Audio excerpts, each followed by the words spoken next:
Hi. Good morning to everyone sa ating mga subaybay sa Zoom and of course sa FB Live. I'm so happy to be back and of course, sabi nga ni Miss Alin, we have a very interesting topic for today and very timely, no? Kasi katatapos lang ng holiday break natin. And of course, alam naman ng lahat, the moment we get into a holiday break, especially the Christmas season, no? Para bang sinasabi natin is everything is may kinalaman sa ating pagkain. And for obvious reasons, ito mga panahon kung saan tayo tumataba at nag-gain ng weight. Now, this topic for today is about obesity. No? And, ano ba yung kaibahan ng obesity from overweight? Of course, we will have to tackle that. But before that, no, let me give you some important information about weight. And of course, that follows yung overweight and obesity. Okay, weight that is higher than what is considered as a healthy weight for a given or specific height is described as overweight or obese. So pagka linabelan tayo na overweight or obese, it has something to do, of course, with our height and the actual weight. As we go along, may explain pa natin para maintindihan ng lahat kung tayo ba ay nasa ang kategorya. Are we on the overweight side? Are we on the obesity side? Okay, so obesity is also associated with the leading cause of death, specifically in the United States, and that is also to include worldwide, no? And a lot of people who are obese include some of the more common comorbidities. Ano yung mga tinatawag na comorbidities? Yung mga pre-existing medical conditions like diabetes, heart diseases, stroke, and lately, of course, some types of cancer. Okay. Now, when we talk of obesity and overweight, we need to consider a very important tool, no, to find out whether we are overweight or obese. And this is what we call the body mass index or BMI. No?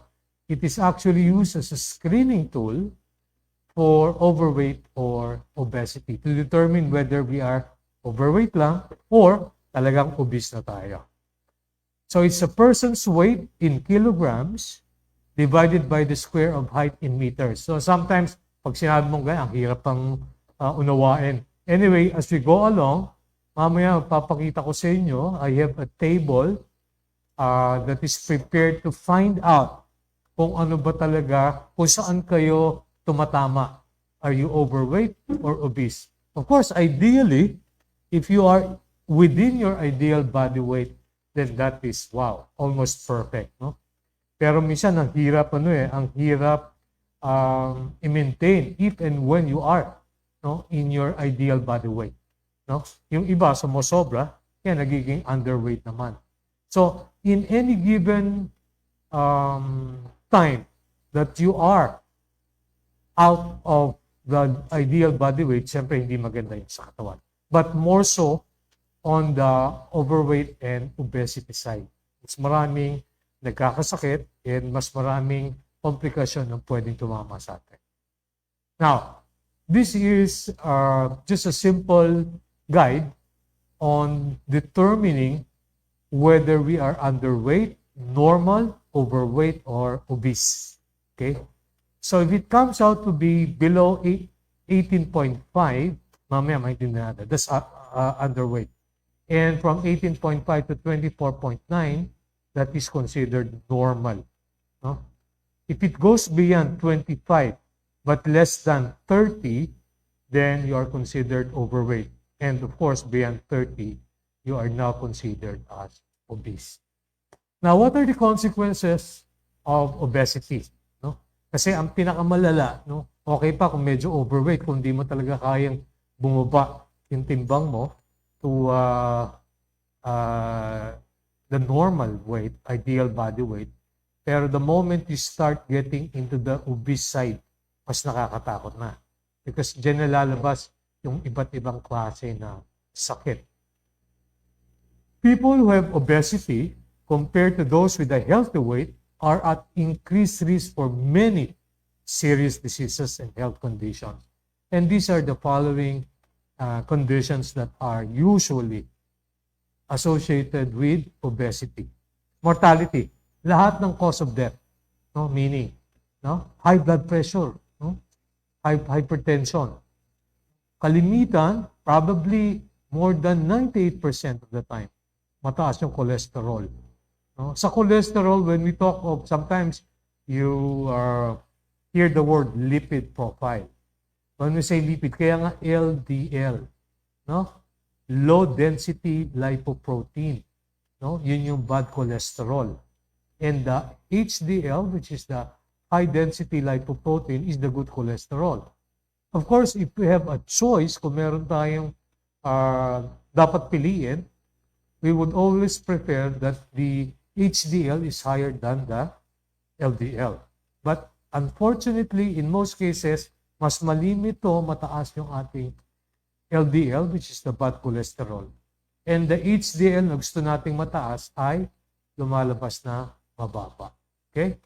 So, now, if there's a mixture, minsan kasi naggugulat yung iba, no? Ang mga pasyente, Dok, normal naman yung total cholesterol ko.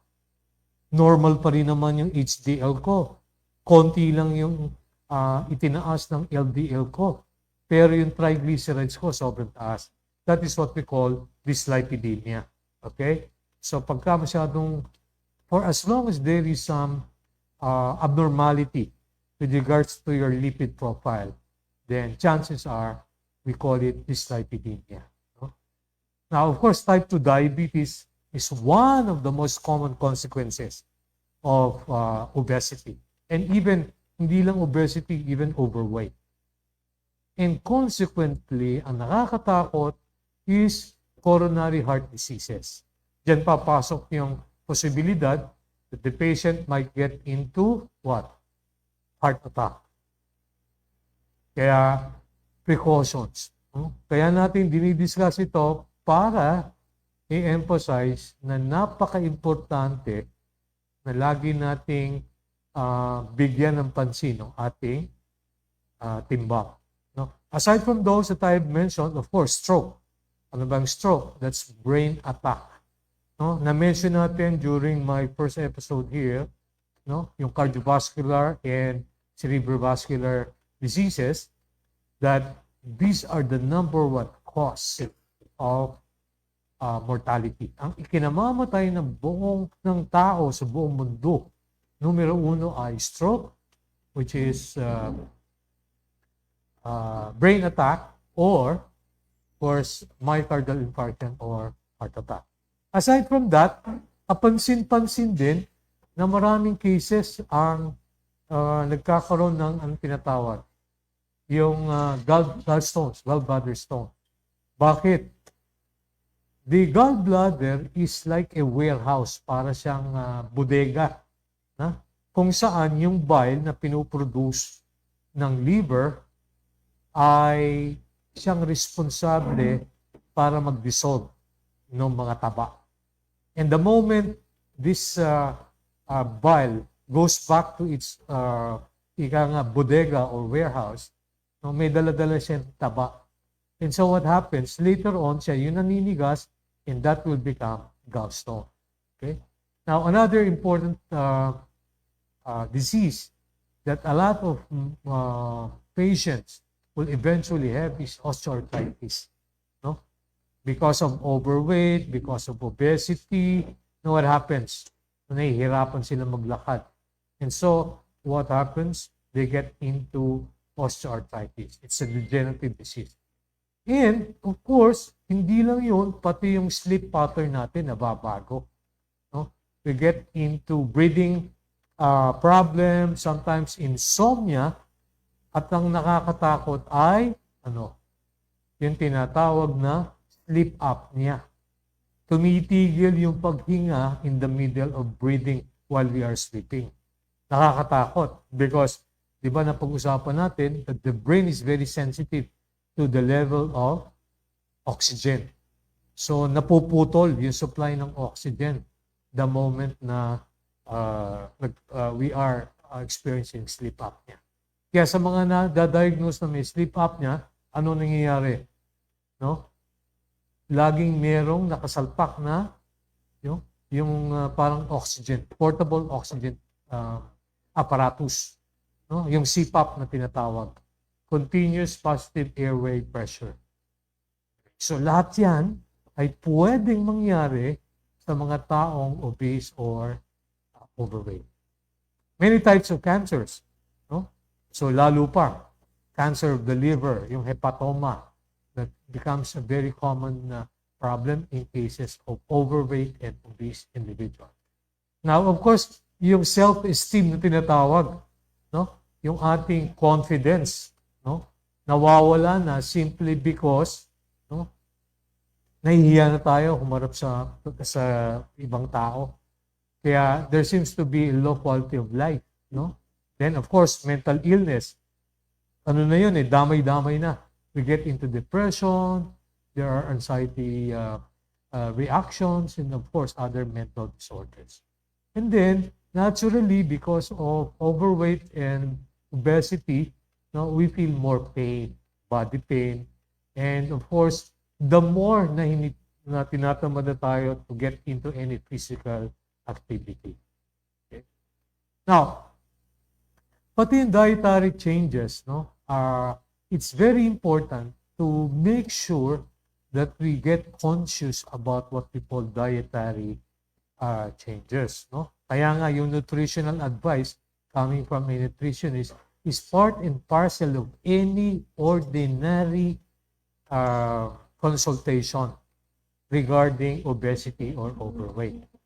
Now, lagi natin pinag-uusapan na hindi lang pagkain, maraming tao ang akala ay pagkain lang ang dahilan kung bakit lumalaki o sumusobrang timbang natin. Hindi lang yun, kundi of course yung sedentary lifestyle. Lalo na yung kung halimbawa lagi ka maghapon ka lang nakaupo, no? Nasa harap ng computer or laptop or nagsa-cellphone. No? Walang physical activity. That's very important. Kaya nga ako, even whenever I see a patient and I get to give some advices, what do I say? I seldom use the word exercise. Kasi merong pressure pag exercise. Sabihin na lang natin physical activity. No? Kasi para mas madali. Sabi ko nga, the cheapest, the most practical, no? And pinakamadali na gagawin is any physical activity, and that comes in the form of brisk walking. Kaya lang, it has to be done on a daily basis. And of course, may tinatawag tayong behavior changes. You need to accept that you will have to change, no, significantly yung iyong timbang. No? Try to make sure that you get into what the ideal body weight. Kung hindi man yung ideal body weight, of course, yung malapit, doon man lang. And what is more important is, halimbawa, naka-achieve na tayo ng magandang weight, then it is the more difficult thing to do is to sustain or maintain that ideal weight. Kaya nga, ano nangyayari? Iba, pabilisan na lang.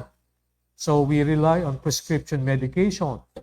We rely on weight loss procedures, no, in trying to treat obesity. Now, kanina I've mentioned some of the more common, sabihin na natin, consequences of obesity. And these are now the potentially serious health problems, no? Gaya ng heart diseases and stroke, na-mention natin kanina, because obesity makes you more likely to have high blood pressure, no, and abnormal cholesterol levels, which are risk factors for heart disease and stroke.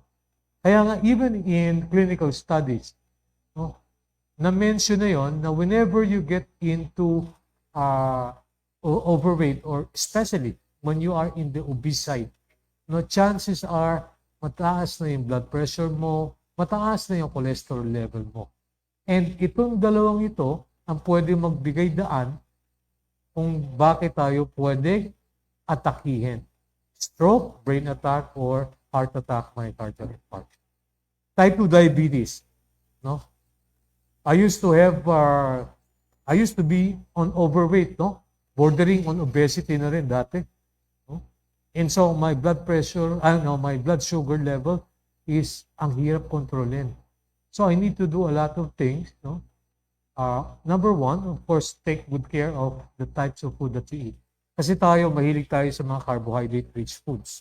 No? Lahat ng mga fast food products, no? Mga pagkain, hindi maganda yon.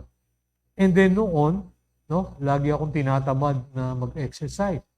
So what I did, sayang naman, I have a treadmill sa bahay.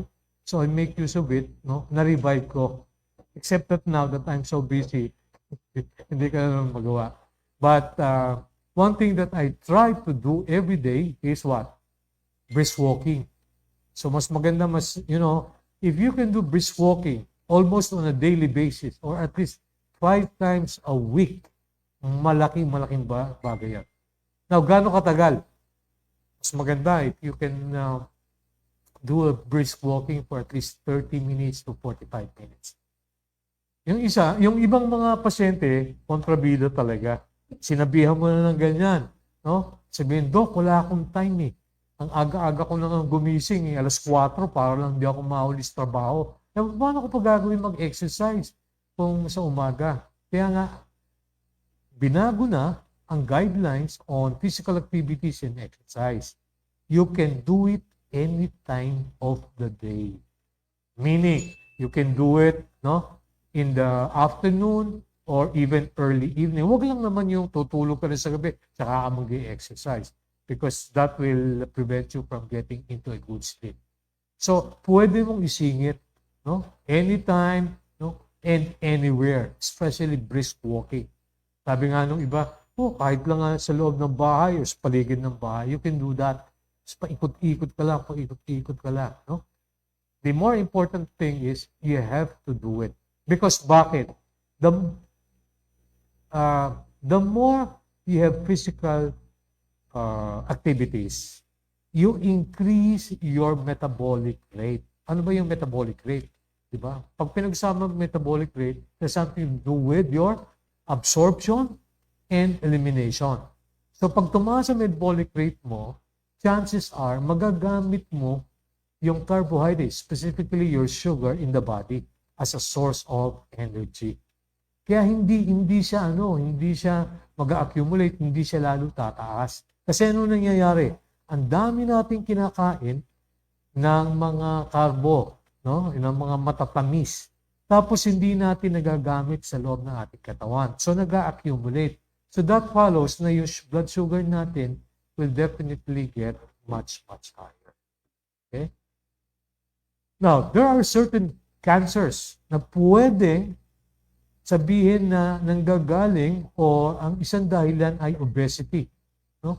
Like yung uterus, cancer of the uterus, endometrial malignancy, cervical cancer, okay, ovarian cancer, breast cancer, colon, rectum, esophagus, liver, gallbladder, pancreas, kidney, and prostate. So napakaraming pwedeng panggalingan ang cancer just simply because of obesity. Okay. Now, yung iba may mga digestive problems, and this is also becoming a very, very pwede nating sabihin a common problem, like yung GERD, gastroesophageal reflux disease, no? Yung heartburn. No? Now, obesity has been found to increase, no, the development of heartburn, gallbladder diseases or gallstones, and liver problems. Kasi kaya nga ngayon, no, whenever we request for an ultrasound, yung hepatobiliary ultrasound, or sometimes ultrasound of the whole abdomen, Ano isa sa pinakamalimit na nakikita? Fatty liver. No? Dito lang siguro sa studio ngayon. No? We are 1, 2, 3, 4, 5, 6. 6 kami ngayon dito.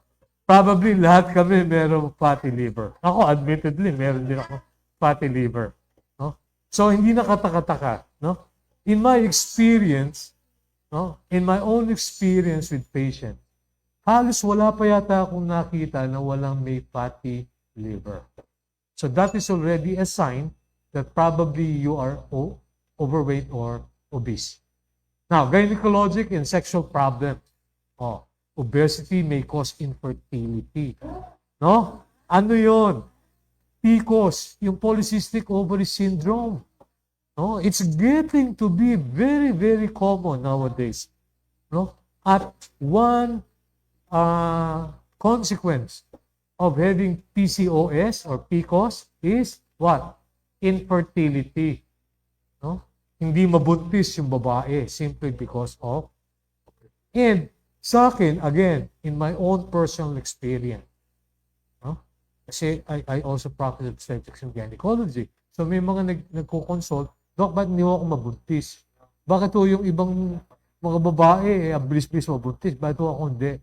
First and foremost, tingin mo pala sa pasyente, ako mahirapan nga mabuntis. Bakit? Tabaki. No? You are... Dapat di mo naman pwede sabihin ng diretso na gano'n, no? Kasi baka magalit yung pasyente. But you have different approaches na leading to telling her na, overweight ka kasi or you are obese. And that, true enough, that's one of the more common problems in women. Now, in men, ito, no? Take note, erectile dysfunction. It was one of our previous topics noon, no? Sabi nga ng mga pasyente ko noon, when I was deeply involved in erectile dysfunction, no? Dok, mawala na lahat. Huwag lang ho yun. No? So, that's how important no? Yung erectile dysfunction, meaning yung impotence. No? Huwag munang dapat mangyari yun sa ating mga kalalakihan. Kasi yun ang ayaw na mangyayari ng mga kalalakihan. And, unfortunately, obesity, no, is one of the major causes of early erectile dysfunction. So para mapanatili nyo yung inyong pagkamacho, make sure na hindi kayo overweight or obese. Okay? Now, sleep apnea. Ito hindi nare-realize ng mga pasyente. Kasi paano mo malalaman, natutulog ka nga. No? Kaya nga ngayon, dito sa atin sa Pilipinas, maraming sleep laboratory na sa mga malalaking ospital. Ano yan? You are admitted in the sleep lab, doon ka patutulugin, naka-monitor ka, and they will find out and be able to identify if you are suffering from sleep apnea. Ano nga yun? Tumitigil yung paghinga mo in the middle of your sleep. So, hindi mo mapapansin yun. Habang lumalala yung problema, no, mas nakakatakot. Because that can bring about a lot of very, very serious complications. Now, napatunayan na ang mga matataba, no, overweight or obese individuals, no, are more likely to have sleep apnea. Okay? So, kailangan talagang bumalik yung ano nyo. Kaya nga sinasabi nila, when you snore, pag ikay humihilik habang natutulog, chances are, pustahan, you are either overweight or obese. Okay? So, take note. Osteoarthritis. No? So, isa kong clinic na pinupuntahan. Isa yan sa pinakamalimit na problema ng mga pasyente. Dok, bakit ang bata ko pa? 40 anyos pa lang ako. Bakit ako may parang arthritis na yata? No, yung aking tuhod, problema. Why? Titingnan mo, 99% of the time, yung pasyente obese. Okay? So, lalo, remember the lower extremities. No? The thighs, all the way up to the feet. No? Weight-bearing yan. Ibig sabihin, nandiyan yung timbang natin ng buong katawan when we walk, when we run, no? Even on the sitting position. because that will also affect the joints, yung tinatawag na joints. No? So, nagkakaroon ng inflammatory reaction? And these factors may lead to complications such as osteoarthritis. Now, the latest. Last week, ang topic natin, episode natin was COVID updates, di ba? Nakita ngayon na obesity increases the risk of developing severe symptoms of COVID-19. No? So, nakakatakot pa rin. Kung ikukumpara yung hindi overweight, hindi obese, dun sa obese, mas malaling tatamaan ng COVID-19, ng coronavirus, yung obese. So people who have severe cases of COVID-19, no, may require treatment in the ICU. Baka dalhin pa kayo sa ICU. And you know what happens next the moment you get into the ICU? Baka hindi na kayo makalabas. Because you might have to put on mechanical ventilator assistance. Okay? Now, the quality of life, sabi nga natin kanina, will be affected. No? Nagkakaroon ng depression, anxiety reaction. Of course, yung overall quality of life, no, diminishes the moment you are obese. No? You may not be able to do things you used to do. No? Hindi ka na parang nagiging aloof ka kasi ayaw mo na sumama doon sa mga taong dati mong sinasamahan kasi you feel awkward kasi because of your physical appearance.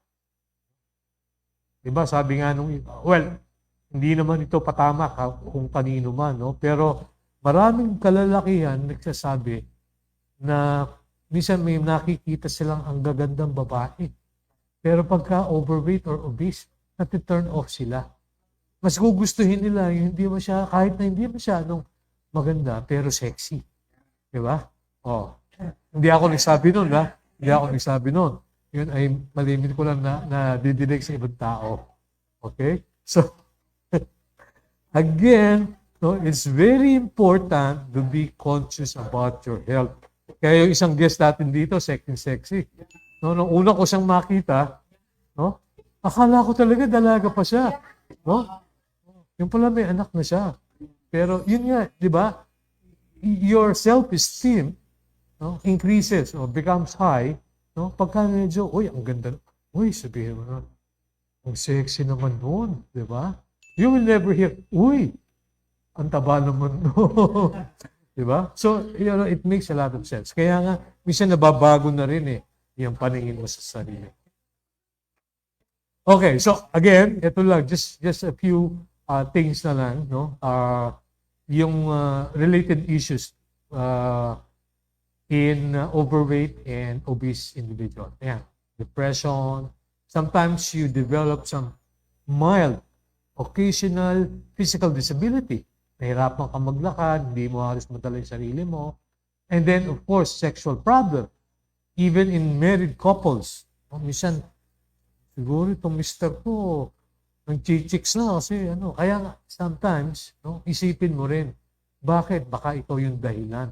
Kasi hindi ka na sexy. Nung linigawan ka, sexy ka. Ngayon, hindi ka na sexy. And then, of course, you develop some shame and guilt.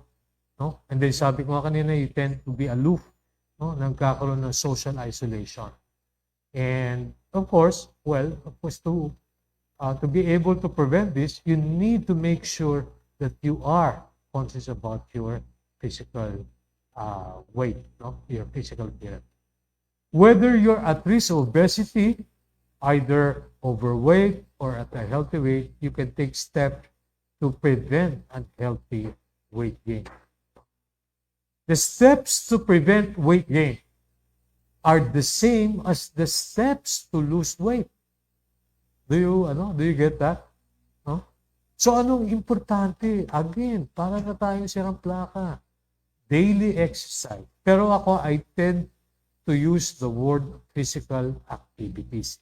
Kasi nga sabi ko, pag exercise ang sinabi, mas may pressure Kaya ang daming dahilan ng mga pasyente para lang di mag-exercise. Pero the moment you say physical activity, para mas magaan yun. Kaya kong gawin yun. Okay? Of course, a healthy diet. No? Hindi naman ibig sabihin na hindi ka nakakain. It's a type of food that you eat, di ba? And the amount of food that you eat. And a long-term commitment to watch what you eat and drink. No? So, mga listeners ko, no, I hope you don't mind me saying the first thing that you should avoid is soda, soft drinks. No? Aside from it will help you maintain a better sugar level, pati sa obesity and overweight, madaling magpataba ang soft drink. No? Wala na yung mga 0-0, yung mga low calorie. Style lang yun ng ano eh. Style lang, siyempre ng ano yun, ng gumagawa, ng manufacturer para mabili. And then, exercise regularly. Okay? You need to get 150 to 300 minutes. Ilan yon? 60 minutes, 300 divided by 60. 5 hours. Tama? Of moderate intensity activity, a week lang naman. To prevent weight gain. Okay? So, 5 hours. 1 week. Sabihin lang natin 5 days. Di ba? Kasi rest na yung 2 days. Kaya nga sabi ko, even sa physical activity, there were a lot of studies pointing to brisk walking. That if you do brisk walking, kahit 5 days a week lang, yung 2 days, off ka na nun. So, pag ganon, advice ko, 2 or 3 days of brisk walking, then you pause, 1 day, rest ka, and then 2 days or 3 days of brisk walking ulit, then on the 4th day, you can take a rest. No? Every 1 hour.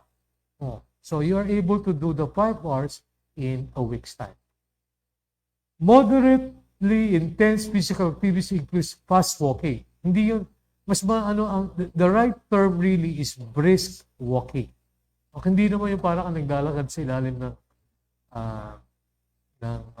buwan. No? Kailangan medyo mabilis. No?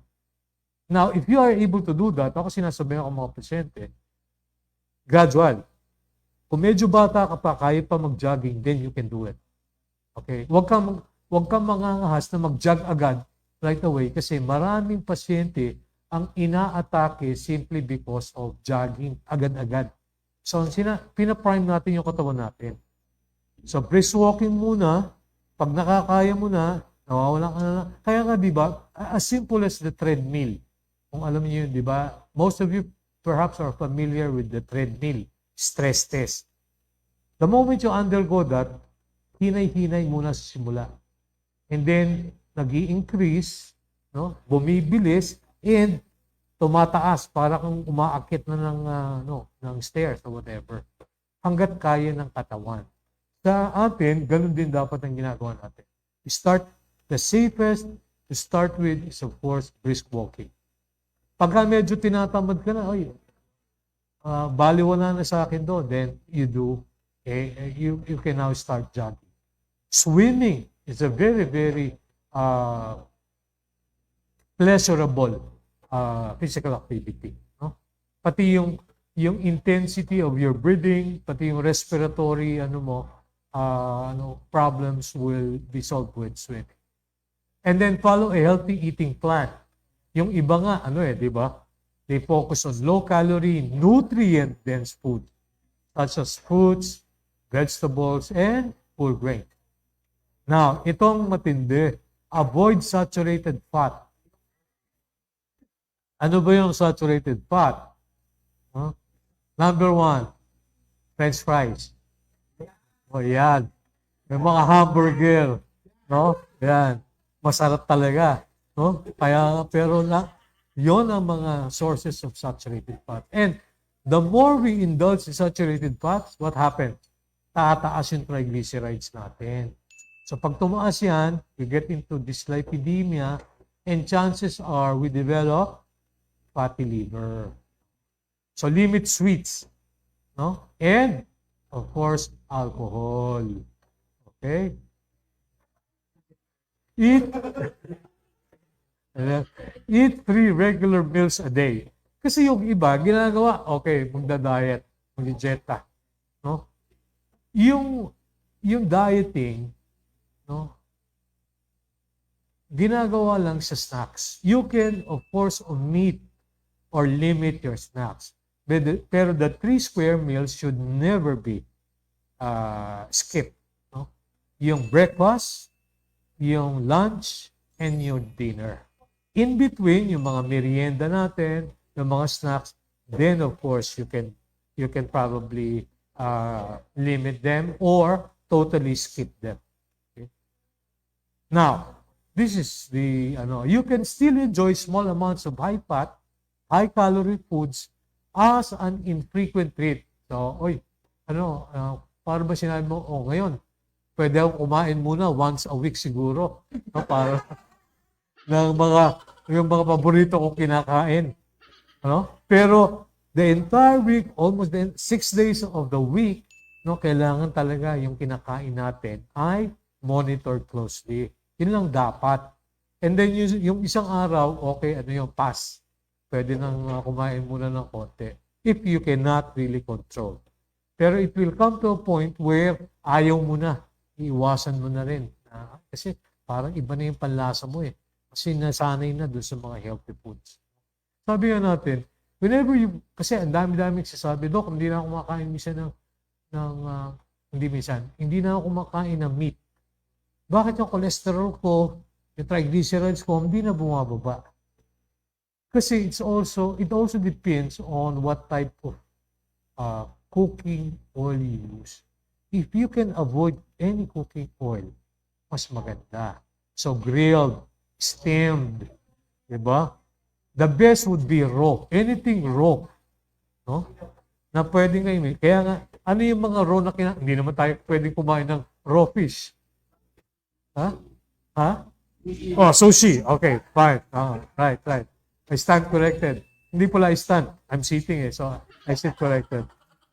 Okay, so, sushi. And then, yung mga parang kinilaw, di ba? Pwede. Yun. Or steamed. One of the best. Or grilled. Pero try to avoid yung piniprito. The moment you use any type of cooking oil, except perhaps for, sinasabi nila, extra virgin olive oil.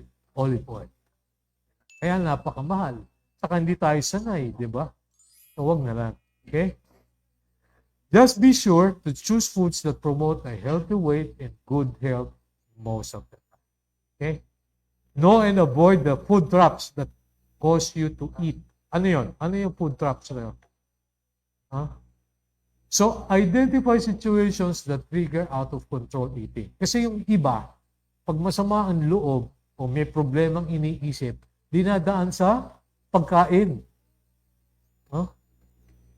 Pagkain. Even binging. Alam niyo ba yung binge? Yung parang patikim-tikim lang. Kaya nga, mas marami. No? Konti-konti. Kala mo konti-konti, pero sa sobrang dami mong ang dami mong palang nakain. So, ito yung mga trabaho ng talagang desidido na to be able to keep their weight in check.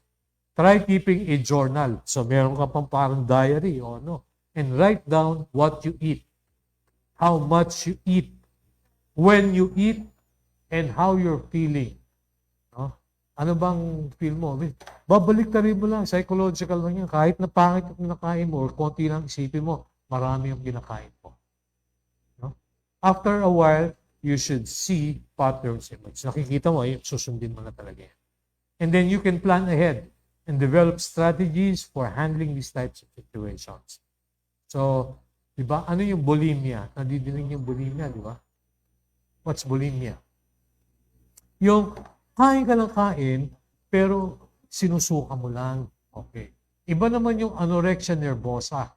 Anorexia nervosa, the word anorexia means, wala kang gana. Okay? And yung anorexia nervosa is more of a mental state. Na yun, parang psychological. Kung kasi bata siguro ang ating most of our listeners, si Karen Carpenter is one celebrity na namatay because of anorexia nervosa. Okay? So, monitor your weight regularly. Dito, nakita, people who weigh themselves at least once a week are more successful in keeping off excess pounds. Kasi conscious ka na eh. No? Yung ating guest mamaya, tinatanong natin kung siya ba ay nagwe-weigh, nagtitimbang, no? At least every week.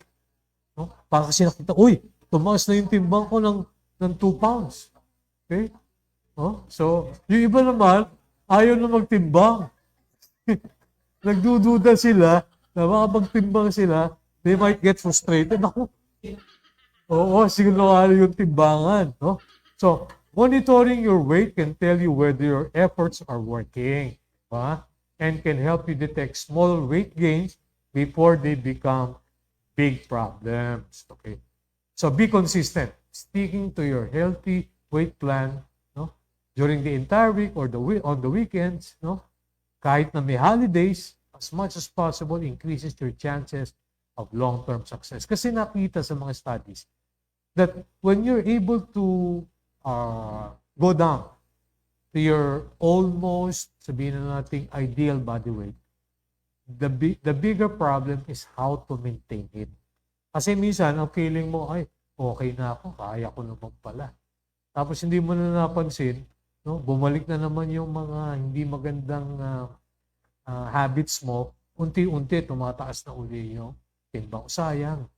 No? Kasi na-attain mo na yun. The moment you're able to attain, hindi naman natin sinasabi that lagi agad-agad na we will have to maintain ideal. Close to ideal would be almost perfect. Diba? Especially kung nasa obese side ka na. Now, ito yung BMI na sinasabi ko. Okay, sandali lang po. Lalagok lang ng konti. Okay. So this is the BMI that I'm talking about. Makikita nyo on your, meron ba akong pointer dito? Do I have a pointer? Sir, may pointer tayo dito? May pointer ako dito? Right there. It's okay. So, the one on the left side is your height.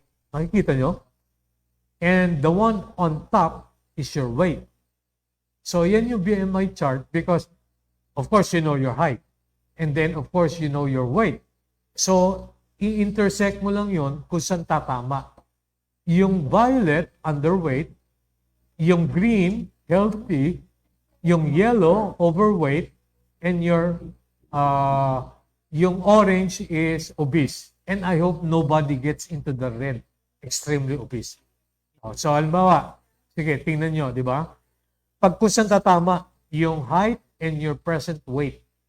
Is it healthy, overweight, or pag yellow, overweight?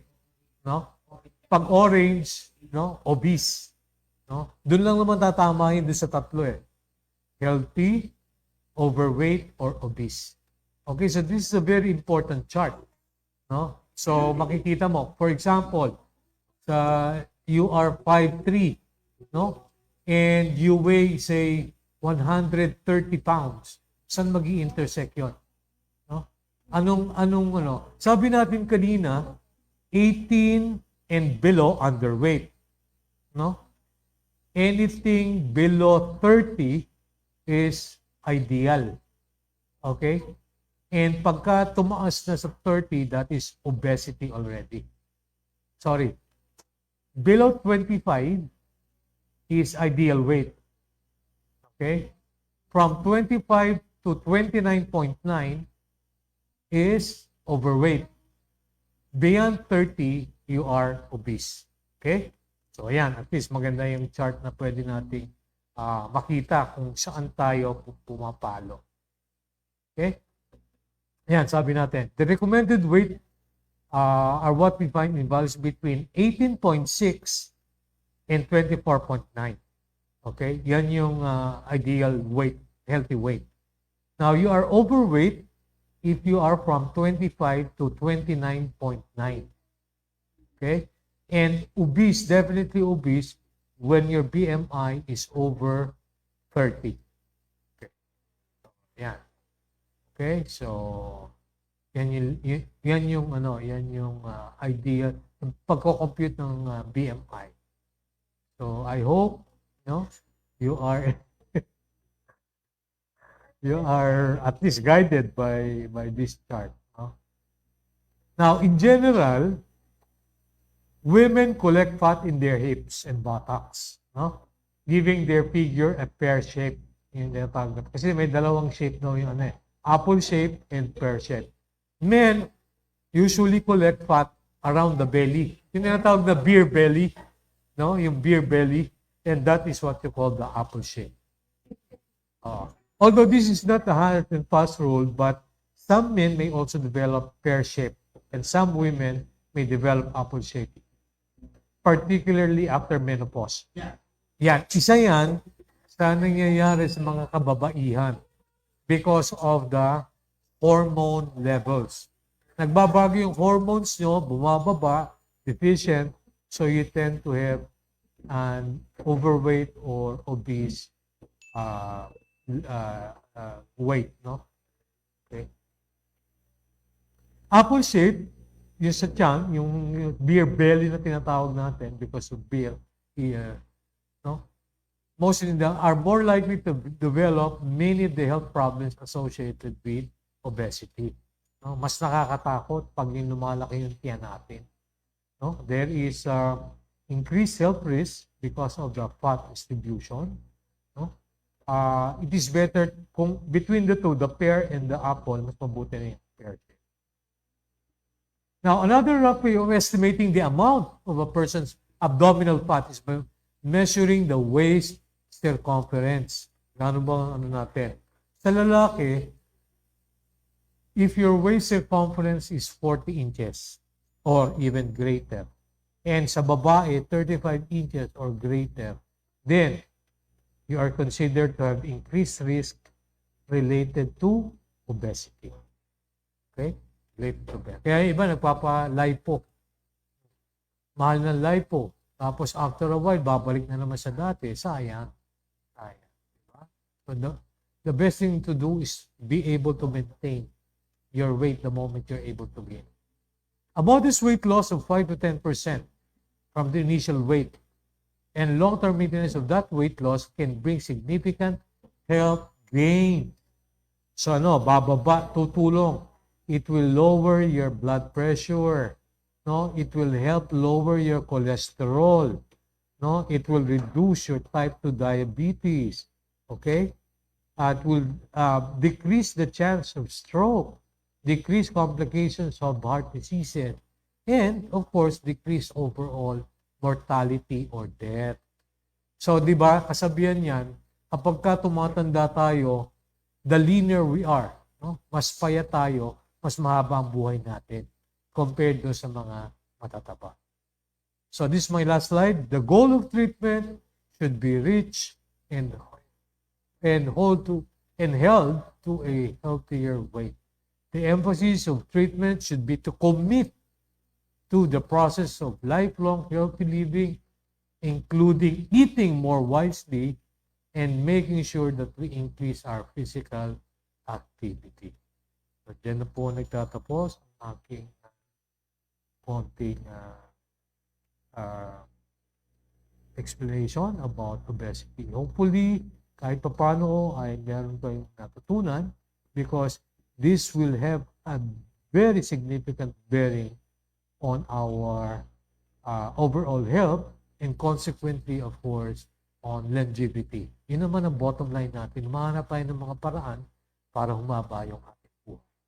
So, I hope everybody got a little idea on what to do, what to avoid, and what to maintain just in case you get into your ideal body weight.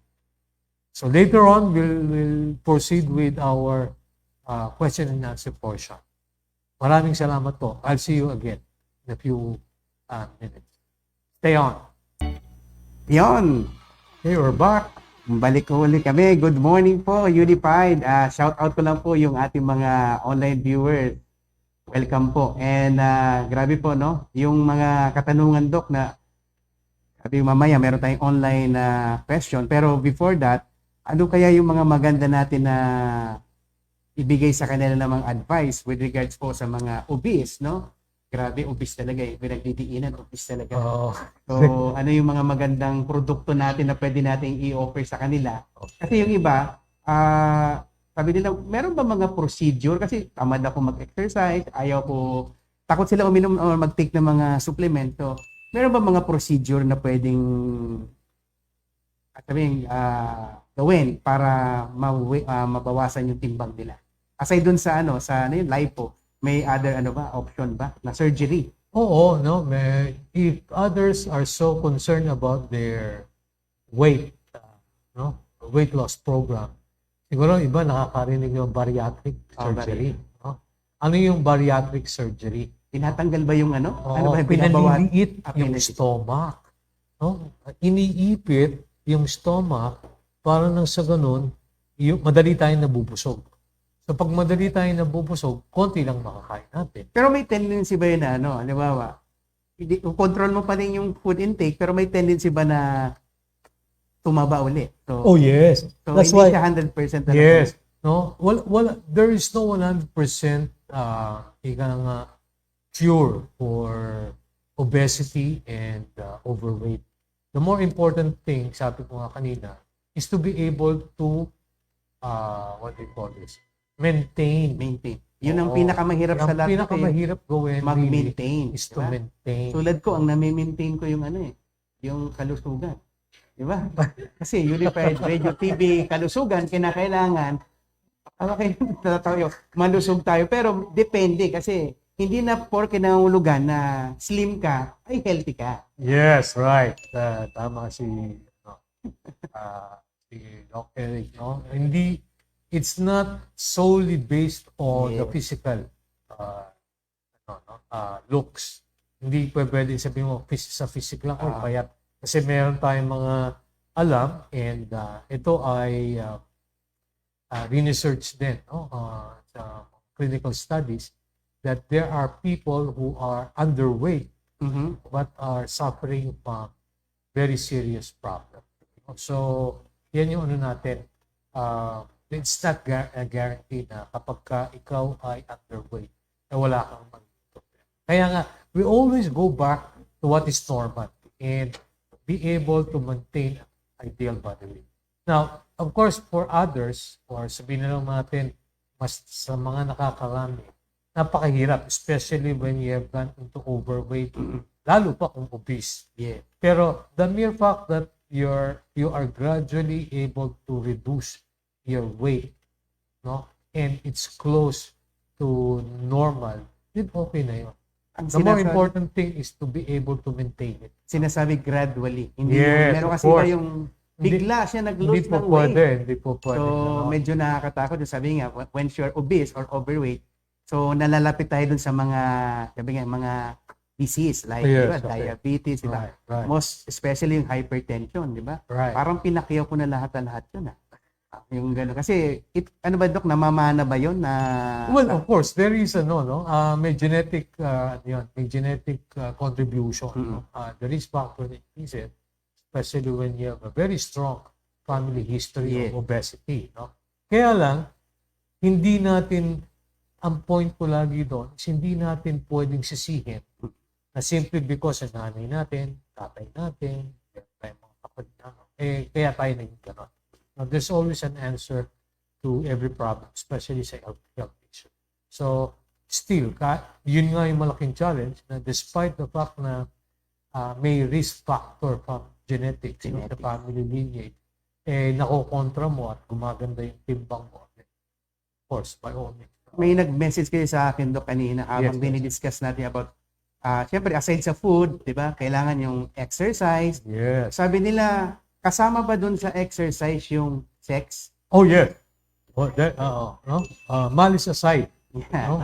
Malice aside, no? Even sa heart diseases, maraming studies that will point out that this sex will stimulate a better blood flow and it will also improve the pumping mechanism of the heart. So, okay, ganito, siguro ikatutuwa ito ng ating mga misis. Yeah. Mga misis. But this is a study that was done a long time ago that whenever the male partner or the husband has sex with his wife, Yun. chances are wala kang, you're always safe. Ibig sabihin, Dok, No? safe na safe. Safe na safe. So, walang kakatakutan si Mrs. na pwedeng atakin yung Oo. asawa. Safe na safe. Samantalang maraming studies point out na pagka may extramarital affairs, Yun. doon nadadali ng stroke or heart attack. Especially if the age difference is so high. Meaning, minsan mabalitaan natin, 60-year-old male, no, inatake sa loob ng motel because of an 18-year-old partner. So because there is overexcitement, so may hyperstimulation, no, and sometimes the heart is not able to cope. So ano nangyayari, no?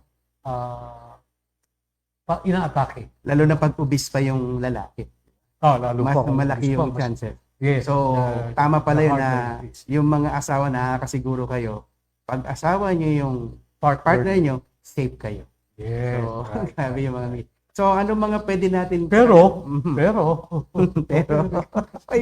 kaya ito naman ay isa sa mga sinasabi na sa studies din, no? Na kaya nga the female, the wife, no, should make sure that she still appears sexy in the Yun. eyes of his husband, of her husband. Pasok na pasok pa rin yung ano. Oo, yung, kasi para, ginaganahan. Kaya nga nangyayari, minsan naging excuse, ay, kaya siguro may chicks yung asawa ko kasi I'm out of shape. Tapos yung nabalitaan ko, second pa rin partner niya. grabe So, talaga. yun. I'm not making excuses, no? Yun ay nakita natin sa mga Basis. studies. So, sa mga tulad naman natin ng mga health conscious, no, na gustong mas, sabi niya na, ano yung mga produkto na pwede makatulong Yan. sa atin Okay. para makapag-lose ng weight. Meron tayong inihanda, di ba? Ano ba Right. yung mga magaganda na pwede nating gamitin na produkto ni Unified? Right, So, number right. one, kailangan syempre pag maging healthy, no? Yes. Kailangan na, sabi niyan, una-una, di ba, mapapansin mo, lumalaki yung tiyan, di ba, Dok? Lumalaki yung mga tiyan. So, imaginein mo anong laman nun. Di ba? Kung mahilig kang kumain, di ba? Ilang Ilang beses kumakain sa isang araw, tapos Right. ilang beses ka, sabi niya, mumug ng bawal mo. Right. So, right, ang normal, dapat kung ilang beses ka kumain, yun ang dapat na dami ng beses ng pag-move ng bawal. Yeah, right. Kaya lang may mga tao na tinatawag na constipated, Dok. Napakasama, no? Ito kasi ako may hugot, no? Kasi my dad died of colon cancer at 56 years old. So I'm very, very conscious about bowel movement. Kaya malimit ko sinasabi, Dr. Eric, na I'd rather have diarrhea than constipation. Kasi sa diarrhea, ang pag-iingatan lang naman natin is hydration. So the moment we're not dehydrated, we're always safe. Bakit? It might be a form of detoxification. Doon tayo papasok ngayon sa ating isang produkto, Yung detox. yung detox. Kaya nga napakahalaga. Kahit nga anong sakit, much more so with this problem of overweight and obesity. Kailangan magdi-detox tayo so that we get rid of unnecessary fats, no? Unnecessary toxins, no? Na nagkikling doon sa ating katawan. Na napakahalaga, detox. So, regular yung Regularly, bowel movement. pati yung bowel movement mo mag-i-improve, no? So make sure you take our product detox. Now, apart from that, of course, meron pa tayo. Kaya nga, di ba, meron tayo Slimming bundle. slimming bundle. Because we also have this, Prime shape. okay, prime shape coffee mix. So, hindi na mahirap. Kasi umiinom ko ng kape, mahilig tayo sa kape. No? Kaya nga, because of the introduction of Starbucks, yung mga Figaro, yung mga coffee bean and material, lahat yan. Oo. So, everybody, nung araw, ang umiinom lang ng kape, matatanda eh. Bawal. Ngayon, at any given time, pumasok ka sa isang coffee shop na sikat, mas puro bata lang iinom eh. No? So, it becomes a fad. So, coffee. Yan. That's the reason why we came out with our prime shake in coffee mix. No? So, together with detox, ano ang maganda dito? No? This will also add up to what? Elimination. And this will increase the metabolic rate. Yeah. Ano ba yung metabolic rate? No? Yung ability of our body to burn sugar, carbohydrates as a source of energy. Kaya nga natin sinasabi din yung physical activities. Importante na magamit yung sugar ng ating katawan. Nang sa ganun, no, as a source of energy, mabawasan. So expectedly, what happens? Bababa yung blood sugar natin. So, damay-damay yan. Magandang damay-damay. Ang maganda Dok sa ating prime shake, meron din siyang Garcinia cambogia. Yun. Na kung saan it is a fat blocker. Yes. And nakakatulong din siya mag-boost ng immune system. And meron din siyang green tea extract yung ating prime shake. Then, ang good thing about that, ang sweetener niya is stevia. Yeah. Okay. This is a natural sweetener, a sugar substitute. Mhm. Kasi minsan nakakasanayan natin ng Eric na kailangan